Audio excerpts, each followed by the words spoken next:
Hello, all. Very good morning and wish you a very happy new year. So, in the year, I hope will be a successful year for all of us. பண்ண morning breakfast பார்த்தீங்கன்னா ரொம்ப சிம்பிளாக சேமியா தான். ஏன்னா கண்டிப்பாக மதியம் நம்ம ஹெவியாக ஏதாச்சும் குக் பண்ணி ஆகணும். ஸோ அதுக்காக ரொம்ப சிம்பிளாக சேமியாவோட முடிச்சுக்கிட்டேன். சேமியாவுக்கு தொட்டுக்க நேற்று நைட்டு இது ஆக்சுவலி சிக்கன் கறி கொஞ்சம் லெஃப்ட் ஓவர் இருந்துச்சு. ஸோ சிக்கன் கறி வித் சேமியா மார்னிங் பிரேக்ஃபாஸ்ட் ரொம்பவும் சூப்பராக இருந்துச்சு. காம்போவில் நான் இதான் ஃபர்ஸ்ட் டைம் ட்ரை பண்ணுறேன். சேமியா கூட சிக்கன் கிரேவி நிஜமாக ரொம்பவும் நல்லா இருந்துச்சு. ஸோ இந்த ட்ரெஸ் நான் இப்போ போட்டுட்டு இருக்கிறது எவ்வளோக்கு வாங்கியிருந்தேன் அப்படின்னு ஆல்ரெடி நான் வீடியோ போட்டிருந்தேன். ஸோ இது போட்டிருக்க பாருங்கள், நல்லா ஒரு சூப்பரான லுக் கொடுக்குது. வீட்டில் போட்டுக்க ரொம்பவும் கம்ஃபர்டபுளாகவே இருக்குது. தின் மெட்டீரியல். ஸோ சூப்பராக இருக்குது ட்ரெஸ்ஸு. எப்படி இருக்குதுன்னு கமெண்ட்டில் சொல்லுங்கள். ஸோ அப்படியே நான் மத்தியானத்துக்கு தேவையான ஃபுட் ப்ரிப்பரேஷன் ஸ்டார்ட் பண்ணிட்டேன். சைட் பை சைட் சிக்கன் கபாப்க்கும் நான் வந்துட்டு ரெடி பண்ணி வச்சுட்டேன். தென் ஜிஞ்சர் கார்லிக் பேஸ்ட் கிரைண்ட் பண்ணி வச்சுருக்கேன். தேவையானது எசென்ஷியல்லாம் பக்கத்தில் வச்சுக்கிட்டோன்னா ஸோ குக் பண்ணும்போது நல்லா ஈஸியாக இருக்கும். தேவையில்லாமல் நம்ம தேடி தேடி எடுக்க வேண்டிய அவசியம் இருக்காது. ஸோ எல்லாத்தையுமே எடுத்து நம்ம பக்கத்துலேயே வச்சுக்கலாம். ஸோ நான் இன்றைக்கி என்ன பண்ணியிருக்கேன்னா, புதினாவை நல்லா கிரைண்ட் பண்ணி புதினா கொத்தமல்லி நல்லா அரைச்சி நான் ஆட் பண்ணியிருக்கேன்.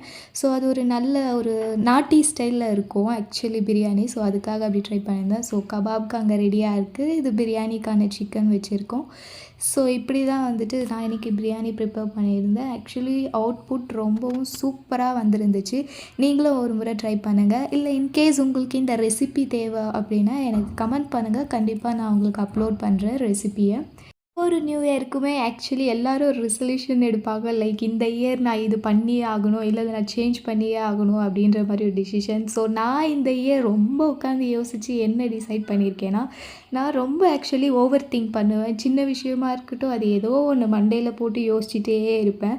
நீங்களும் என்ன மாதிரினா கண்டிப்பாக கமெண்ட் பண்ணுங்கள். ஸோ நான் இந்த நியூ இயருக்கு என்ன முடிவு எடுத்திருக்கேன்னா, ஓவர் திங்கிங்கை கண்ட்ரோல் பண்ணியே ஆகணும் அப்படின்றது தான் என்னுடைய இந்த நியூ இயரோட ரெசல்யூஷன். ஸோ நான் கண்ட்ரோல் பண்ண ட்ரை பண்ணுறேன். ஸோ அது ஒர்க் அவுட் ஆச்சுன்னா நான் உங்களுக்கும் சொல்கிறேன். ஸோ பிரியாணி தம்போட ரெடி ஆயிடுச்சு. தம் போட்டாச்சு. கபாபும் அப்படியே ஃப்ரை பண்ணிட்டோம். ஸோ இதுதான் அந்த பிரியாணியோட அவுட்லுக். நான் வந்துட்டு எந்த கலர் பவுடரும் யூஸ் பண்ணலை. ஸோ அதனால தான் பிரியாணி இந்த கலரில் இருக்குது. அப்படியே கேசரி பாத் செய்திருந்தேன். கபாப் பண்ணிவிட்டு ஆனியன் ரைத்தா சாப்பிட மாட்டோம், ஏன்னா தயிர் கோல்ட் ஆகும் அப்படின்றதுனால.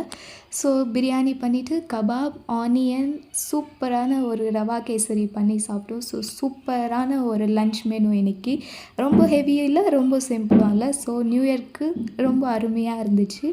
எனக்கு ரொம்ப பிடிச்சிருந்துச்சி. ஸோ நீங்கள் உங்கள் நியூ இயரை எப்படி செலிப்ரேட் பண்ணீங்க, நீங்கள் என்ன ரெசல்யூஷன் எடுத்திருக்கீங்க அப்படின்றத கண்டிப்பாக மறக்காமல் கமெண்ட்டில் சொல்லுங்கள். நம்ம அப்கமிங் வீடியோஸில் சந்திச்சிட்டே இருக்கலாம். Okay, bye, take care. Wish you all a very very happy new year.